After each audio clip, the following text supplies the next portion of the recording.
আসবে তো মোদিজি, এই ধারণা থেকে জনগণ বেরিয়ে আসছে।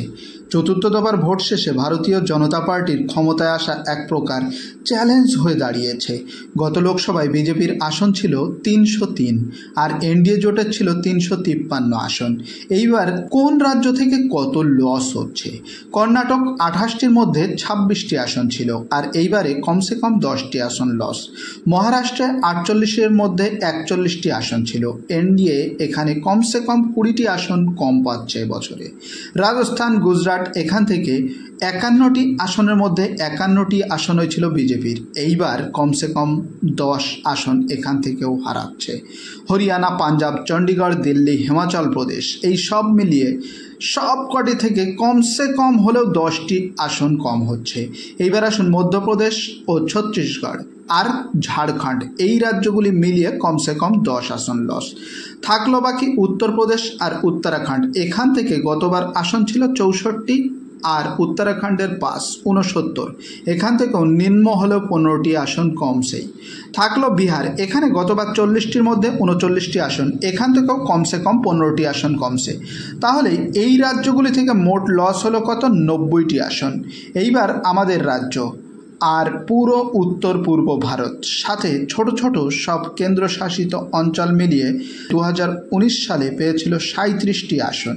এইবার এখান থেকেও মিনিমাম 10টি আসন লস হতে চলেছে, অর্থাৎ এই থোকা হিসাবেই 100টি আসন লস। এর মধ্যে 75টি আসন শুধু বিজেপির লস আর এনডিএ জোটের লস 25। তাহলে মোট লস হচ্ছে 61টি আসন। এইবার আসি, শুধু লস বললাম, কোথাও কি লাভ হচ্ছে না? অবশ্যই হচ্ছে। লাভের রাজ্য ভারতের দক্ষিণের রাজ্যগুলি, তামিলনাড়ু, কেরালা, তেলেঙ্গানা, এই রাজ্যগুলি থেকে সর্বোচ্চ 5টি আসন লাভ হতে পারে। অন্ধ্রপ্রদেশ, যেখানে টিডিপি এবং জনসেনার সাথে জোট, এখানে সোজাসুজি 5টি আসন থেকে 7টি আসন পর্যন্ত লাভ হতে পারে। এই হিসেব পুরোটাই যোগেন্দ্র যাদব সাহেবের। তাহলে বিজেপির মোট 75টি আসন লস আর এনডিএ জোটের 20টি আসন লস। তাহলে যদি আজকের হিসাবেও ধরি তাহলে বিজেপি দাঁড়িয়ে আছে 303 থেকে 65টি চলে গেলে 238টি আসনে, আর জোট সঙ্গীরা 30টি আসন লস করছে একেবারে সরল পাটিগণিতের হিসাবে। তাহলে ভাবুন কিভাবে 272 আসন পাবে। একটা কথা ইহার থেকে পরিষ্কার হয়ে যাচ্ছে যে সরকার যেই দলই গড়ুক না কেন, সরকার হবে জোটের সরকার। প্রথম দফায় ভোট হয়েছিল 102 আসনে, যার মধ্যে 2019 সালে বর্তমান জোট অনুযায়ী এনডিএ জোটের হাতে ছিল 48 আর ইন্ডিয়া জোটের হাতেও ছিল 48টি আসন, বাকি 6টি আসন ছিল অন্যান্যদের। এইবার কি হতে চলেছে? এইবারে প্রথম দফার শেষে আসন সংখ্যা ধরে আলোচনা করেছিলাম, সেখানে 2024 সাল অনুযায়ী ইন্ডিয়া জোট বা কংগ্রেস জোটের 17 থেকে 18টি আসন বেশি হওয়ার সম্ভাবনা রয়েছে, অর্থাৎ 48টি ছিল, এইবারে 65টির কাছাকাছি হতে পারে। আর বিজেপির দাঁড়াতে পারে 13টি আসন কমে 48 থেকে 13 চলে গেলে 35 আসনের আশেপাশে। দ্বিতীয় দফায় ভোট হয়েছে 88 আসনে। যদি গত লোকসভার ফল দেখা যায় বর্তমান জোট অনুযায়ী, তাহলে বিজেপির এই 88 আসনের মধ্যে ছিল 50টি আসন বিহারের জেডিইউ এর ছিল 4, মহারাষ্ট্রের শিবসেনার 4, কর্ণাটকের জেডিএস এর ছিল 1, আদার্স আরও যারা বিজেপির জোট ছিল তাদের ছিল 3। তাহলে 88টির মধ্যে শুধু এনডিএ জোটের ছিল 62টি আসন আর কংগ্রেসের ছিল 21টি আসন, আর আদার্স যারা বর্তমানে ইন্ডিয়া জোটে আছে তাদের দিয়ে মোট 24টি আসন। কংগ্রেসের 21টির মধ্যে শুধুমাত্র কেরালা থেকে 15টি আসন এসেছিল। কেরালাতে এবারেও সেই রকমই হওয়ার চান্স রয়েছে, তবে 2টি আসনে ত্রিমুখী লড়াই হয়েছে, তাই 2টি আসন যে কেউ জিততে পারে। তবে বিজেপি কেরালা থেকে ভোটের পার্সেন্ট বাড়াচ্ছে, এটা নিশ্চিত। সাথে যদি খাতা খুলতে পারে সেটি বড় প্রাপ্তি হতে চলেছে বিজেপির জন্য কেরালা থেকে। আর বাকি রাজ্যগুলোর অধিকাংশ আসনই ছিল এনডিএ জোটের, সেখান থেকে একটি আসনও কমলে সেটি যুক্ত হবে ইন্ডিয়া জোট বা কংগ্রেস জোটের সাথে। আসন ধরে ধরে আলোচনা করলে দেখা যাচ্ছে বিজেপির মিনিমাম 24টি আসন লস হতে পারে। তাহলে বিজেপি জোট দ্বিতীয় দফায় 38টি আসনে এসে থামতে পারে। আর কংগ্রেস জোট 24 থেকে বেড়ে হতে পারে 48টি আসনে জয়ী। তাহলে কিন্তু দেখা যাচ্ছে যে দ্বিতীয় দফার শেষেই ধীরে ধীরে বিজেপি একক সংখ্যাগরিষ্ঠতায় আসার মতো পরিস্থিতির থেকে সরে যাচ্ছে। তাহলে দ্বিতীয় দফার শেষে বিজেপি এসে দাঁড়াচ্ছে কত আসনে? 73টি আসনে। আর কংগ্রেস জোট এসে দাঁড়াচ্ছে প্রথম দফায় 65 আর দ্বিতীয় দফায় 48, অর্থাৎ 113 আসনের আশেপাশে। কংগ্রেস জোট এতটা এগোনোর কারণ প্রথম ও দ্বিতীয় দফায় তামিল এবং কেরালার মতো রাজ্য রয়েছে যেখানে ইন্ডিয়া জোটের ব্যাপক আধিপত্য। তৃতীয় দফায় 94টি আসনে ভোট হয়েছে। এই 94টি আসনের মধ্যে 2019 সালে মোদিজি কিং মেকার ছিলেন, গেম চেঞ্জার। পারফরমেন্স ছিল এতটাই ভালো যে 94টি আসনের মধ্যে প্রায় 90% আসন পেয়ে এনডিএ জোট 80টি আসন পেয়েছিল। আর কংগ্রেস সহ অন্যান্য যারা আছে তারা মাত্র 14 আসনে সন্তুষ্ট ছিল।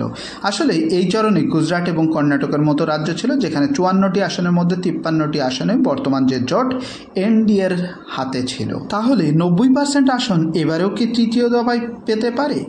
উত্তর হয়তো না হবে। তারপরে 4 জুন পর্যন্ত অপেক্ষা করতে হবে সম্পূর্ণভাবে ফলাফল জানার জন্য।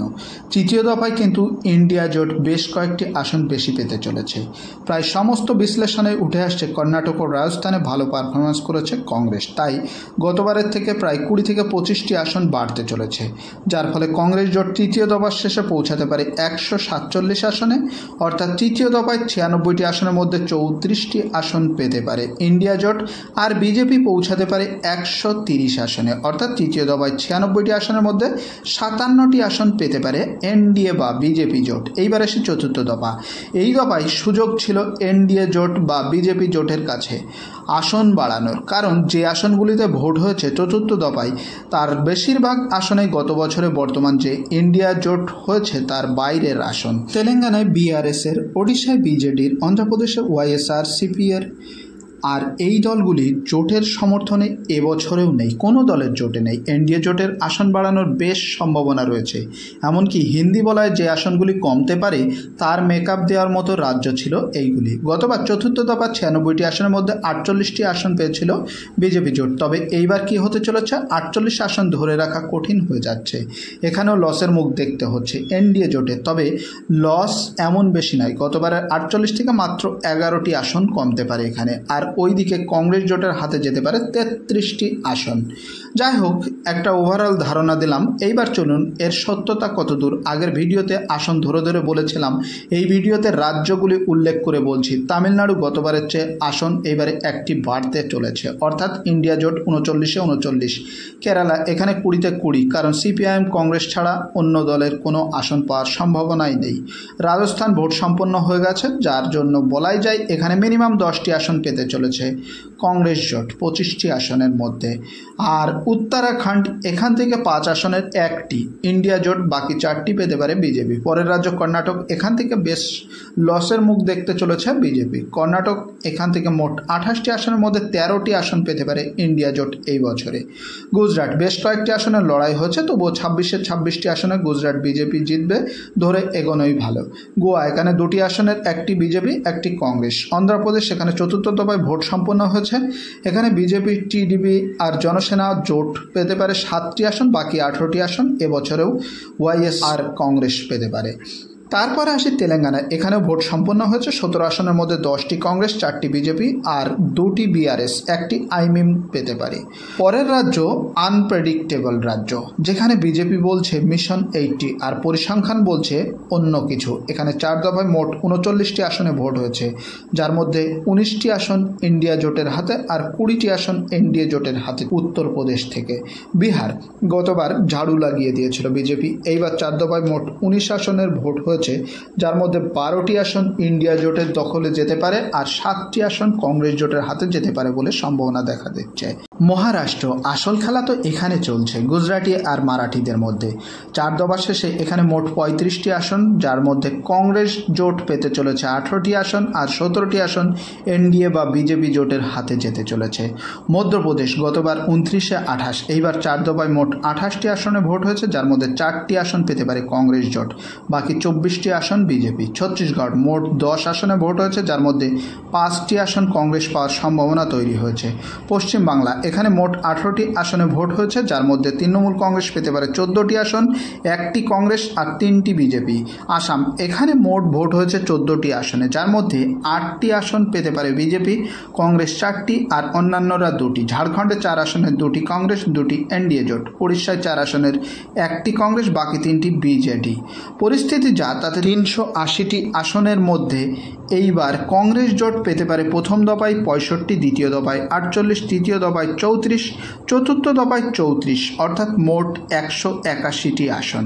আর বিজেপি জোটের প্রথম দফায় 35, দ্বিতীয় দফায় 38, তৃতীয় দফায় 57, চতুর্থ দফায় 38টি আসন, অর্থাৎ মোট 168টি আসন পেতে পারে 4 দফা মিলিয়ে বিজেপি, আর বাকি 31টি আসন অন্যান্যরা পেতে পারে। চতুর্থ দফা পর্যন্ত যা পরিস্থিতি, তাতে স্পষ্টই কোনো দল একক সংখ্যাগরিষ্ঠ না পাওয়ার দিকে এগোচ্ছে। সরকার যে পক্ষেরই হোক, জোটের সরকার গড়বে।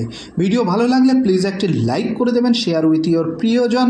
চ্যানেলে নতুন হলে please subscribe my channel. Okay, thank you for watching my video.